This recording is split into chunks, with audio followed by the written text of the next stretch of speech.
আসসালামু আলাইকুম। আশা করছি আপনারা সবাই ভালো আছেন।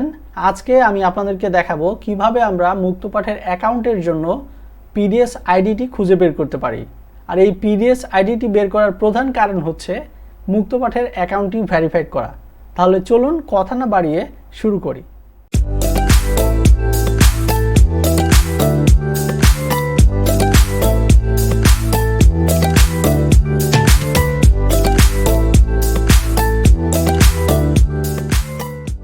পিডিএস আইডিটি বের করার জন্য প্রথমে আমি ব্রাউজারের সার্চ বারে একটি ইউআরএল লিখছি, আর এই ইউআরএলটি আপনি আমার ভিডিও ডেসক্রিপশনে পেয়ে যাবেন। আশা করছি সেখান থেকে কালেক্ট করে নেবেন। এর পরবর্তীতে আমাদের পোর্টাল নামে যে অপশনটি আমরা দেখতে পাচ্ছি এখানে ক্লিক করতে হবে। আমরা যদি খুব ভালোভাবে খেয়াল করি তাহলে এখানে দেখতে পাচ্ছি মাধ্যমিক ও উচ্চশিক্ষা অধিদপ্তর ও আওতাধীন শিক্ষা প্রতিষ্ঠান ও দপ্তরসমূহের জনবলের তথ্য। তার মানে হচ্ছে আমরা যে শিক্ষা প্রতিষ্ঠানের পিডিএস আইডিগুলো বের করতে চাচ্ছি সেটা যদি মাধ্যমিক এবং উচ্চ শিক্ষা অধিদপ্তরের আওতাধীন না হয় তাহলে আপনি এখান থেকে কোনো পিডিএস আইডি বের করতে পারবেন না। সো এই কথাটা শোনার পরে আপনার চিন্তিত হওয়ার কোনো কারণ নেই। আপনারা যা এইখান থেকে পিডিএস আইডিটি বের করতে পারবেন না, আমি ভিডিওর শেষ সময়ে কিছু আপনাদের টিপস বলে দিব যার মাধ্যমে আপনারা আপনাদের পিডিএস আইডিটি বের করতে পারবেন। তাহলে চলুন ভিডিওটি কন্টিনিউ করি। পিডিএস আইডিটি বের করার জন্য আমাদের এখান থেকে শিক্ষা প্রতিষ্ঠান সিলেক্ট করতে হবে। তো আমরা যে প্রতিষ্ঠানের পিডিএস আইডিগুলো বের করতে চাচ্ছি, আপনার যদি সেই প্রতিষ্ঠানের ইন নাম্বারটা জানা থাকে তাহলে আপনি জাস্ট এখানে বসিয়ে দিবেন। বসিয়ে দেওয়ার পর আমি যদি ইন্টারে প্রেস করি তাহলে আপনি দেখতে পাবেন কত সহজেই আমরা সেই প্রতিষ্ঠানটির পিডিএস আইডিগুলো পেয়ে গেছি। এছাড়াও আপনার যদি পিডিএস আইডিটি আপনি না জেনে থাকেন তাহলে আপনাকে এই যে দেখতে পাচ্ছেন শিক্ষা অঞ্চল প্রথমে সিলেক্ট করতে হবে,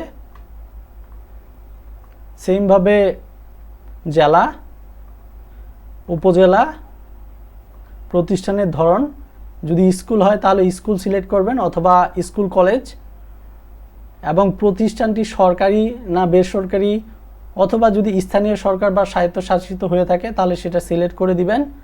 আমি বেসরকারি সিলেক্ট করছি। এরপরে এখান থেকে জাস্ট খুঁজে বের করতে হবে। সো আমি যদি আমার আইডিটি বসিয়ে দিই এখানে,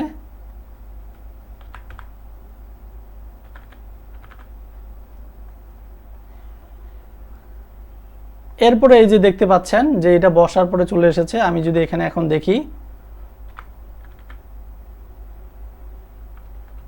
এই যে দেখতে পাচ্ছেন এই হচ্ছে সেই প্রতিষ্ঠানটা এবং সব কিছু চলে এসেছে প্রতিষ্ঠানটির। আই হোপ যে আপনারা মাধ্যমিক এবং উচ্চশিক্ষা অধিদপ্তরের আওতাধীন যারা আছেন তারা এখান থেকে আপনাদের পিডিএস আইডিটি খুব সহজে খুঁজে বের করতে পারবেন।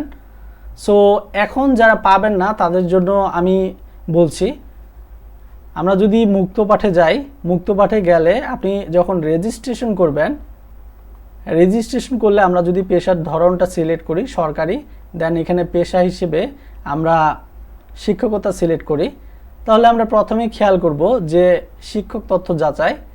তো এইখানে পিডিএস আইডি ছাড়াও আরও 3টি অপশন আছে আপনার আইডিটি ভেরিফাই করার জন্য।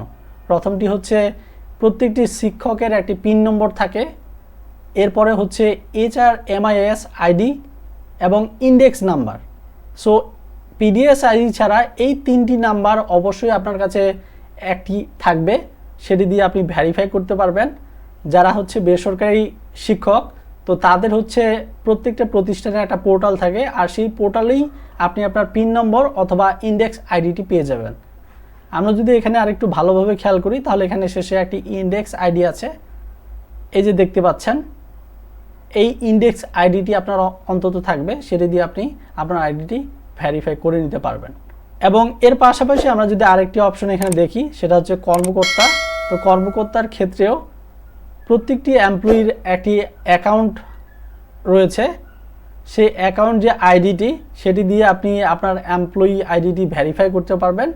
এবং শিক্ষক ও কর্মকর্তা দুটির মধ্যেই ভালোভাবে এই জিনিসটি আপনারা দেখে নেবেন যে আমরা যখন আইডিটি ভেরিফাই করব আমাদের যে নর্মাল যে ইনফরমেশনগুলো আছে সেই ইনফরমেশনগুলো তথ্যগুলো যেন সঠিক থাকে, দেন আমরা সেই আইডি দিয়ে ভেরিফাই করব। আই হোপ যে আমার এই ভিডিওটি তথ্যবহুল ছিল এবং আপনার কাজে লেগেছে। যদি কাজে লেগে থাকে তাহলে লাইক, কমেন্ট এবং শেয়ার করে আমার পাশে থাকবেন এবং আমার চ্যানেলটি যদি সাবস্ক্রাইব না করা থাকে তাহলে এক্ষুনি সাবস্ক্রাইব করে রাখবেন পরবর্তী ভিডিওগুলো পাওয়ার জন্য। ধন্যবাদ আপনাকে। আসসালামু আলাইকুম।